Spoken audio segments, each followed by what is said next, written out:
Maybe you have some things in your home you don't necessarily need or want anymore, and you think they may have some value. Why not find out what it's worth? This is David Goldstein from Biltmore Loan and Jewelry, and it's Tuesday. We'd love to see his face here. And we're talking about watches today, and this is fascinating because he's brought along a lot of examples of, and it's going to blow your mind, of how different the same watch, just depending upon the year and how much value it could have. Good to see you. Thank you. It's always good to be here. And you know, that's what really, drives me every week in showing different things and unique things. And you know, we start here with a watch that was from the late 60s, and this was a Rolex GMT that nobody really wanted that watch when it was out. Mm-hmm. It was actually considered kind of a flop by Rolex. Really? And then the one next to it was a GMT in two-tone, and this was the original one in stainless steel only. And what was really fascinating about it was, because this was blue and red, they called it, it later became known as the Pepsi, and because this was yellow and brown, it later became known as the root beer. And interesting, because they didn't do so well as a watch in mass production, they are now highly collectible because there's not as many of them around. And these are watches that were probably in the $500 to $700 range when they were new.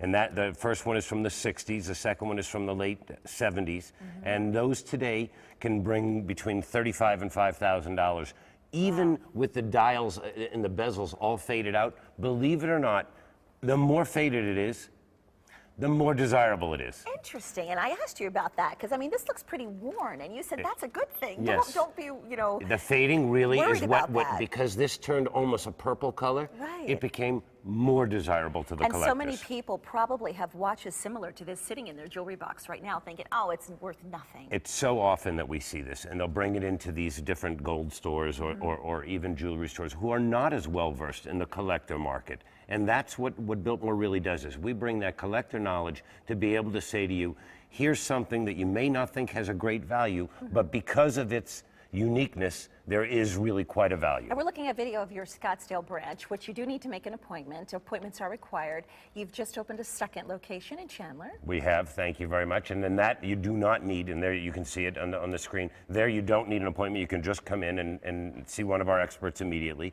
And if it's something that, if it's jewelry, it's watches, it's something that's really unique in an antiquity, it's a car, it's land. We really have a very diverse group of people that can tell you the value of everything. And we're going to do our research. We're not going to just be like a pawn shop or a jewelry store that's going to say X. We're going to really do the research, get back to you with the actual values, and we have a vast array of knowledge. So we really like that people come in. Sorry, I didn't mean to cut you off. You're very compassionate too. I mean, you bring folks, you bring items all the time, and he's like, "Don't touch that.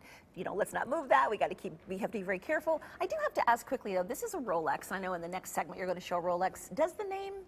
I mean, is it because it's a Rolex? No question. Certain brands bring huge premiums, but that's why we tell people all the time, if you have a piece of signed jewelry by Cartier or Tiffany or David Webb or Van Cleef, bring it in. You will see a night and day difference in the values, bringing it to experts. All righty, well, if you've got some things around the house, maybe clear out your jewelry box this afternoon and see what you've got. Take a photo of it, send it to info@biltmoreloan.com. David and his team of experts will give you the courtesy of looking it up, making sure they give you the fair price. Give them a call at their Scottsdale location, 480-991-LOAN, or their brand new location in Chandler at 480-705-LOAN. They're also big on social media and online, biltmoreloan.com.